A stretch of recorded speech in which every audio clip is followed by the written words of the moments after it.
Attack జరిగే వాస్తవంగా ఒక రకంగా తీవ్రవాదులు ఇవాళ కాకపోతే రేపేం చచ్చిపోతారు.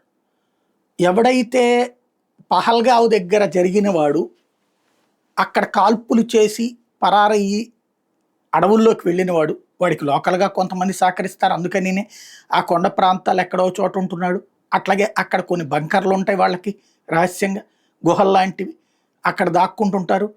అదంతా ఓ రకంగా చెప్పాలంటే సినిమాల్లో చూపించిన దానికంటే చాలా దారుణమైనటువంటి ప్రదేశాలవి. కాబట్టి పట్టుకోవడం కొంత టైం పడతది. కానీ ప్రాణాలతో ఏ ఒక్కడు పాకిస్తాన్‌కి పోలేడు.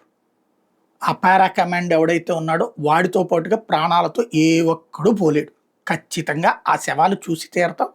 కాపోతే ఆ శవాలని తగలబెట్టాలా, పాతిపెట్టాలా అనేదే చూడాలి. ఎందుకంటే వాళ్ళ మతాచారాల ప్రకారం అయితే పాతిపెట్టాలి.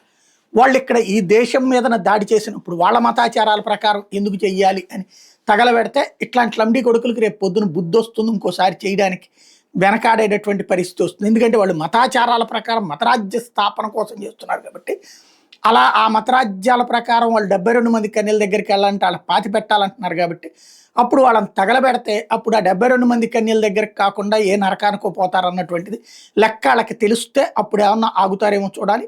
ఆగకపోయినా కొంత చిరాకు, కొంత అసహ్యము మీద వాళ్ళకే వేసేటటువంటి పరిస్థితి. అది పక్కన పెడదాం. నిన్న ఇంకా కొన్ని ఎన్ఐఏ ఒక్కొక్కళ్ళని అక్కడికి వచ్చినటువంటి వాళ్ళని ఎంక్వైరీ చేస్తున్న దశలో ఇంకొక సాక్ష్యం దొరికింది.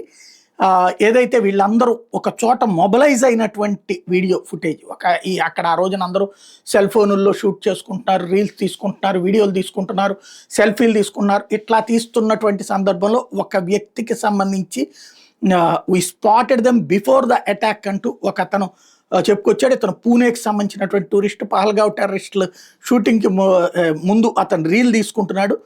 ఆ రీల్కి సంబంధించిన దాంట్లో ఆ విజువలైజ్ చేస్తున్నప్పుడు అక్కడ దొరికినటువంటి ఫుటేజ్ని ఎన్ఐఏకి అప్పచెప్పాడు. కాబట్టి ఇంకా ఇక్కడ ఆధారాలైతే 1 by 1. ఇప్పుడు అతను ఇందులో ఉన్న స్పెషాలిటీ ఏంటంటే అతను ఆ రీల్ చేస్తున్నప్పుడు స్థానికులతో ఈ బ్యాచ్ మాట్లాడుతున్నారు. ఇప్పుడు ఆ స్థానికులను కూడా పట్టుకున్నారు. అందుకని టోటల్గా 80 మందిని ఇప్పుడు విచారిస్తున్నారు.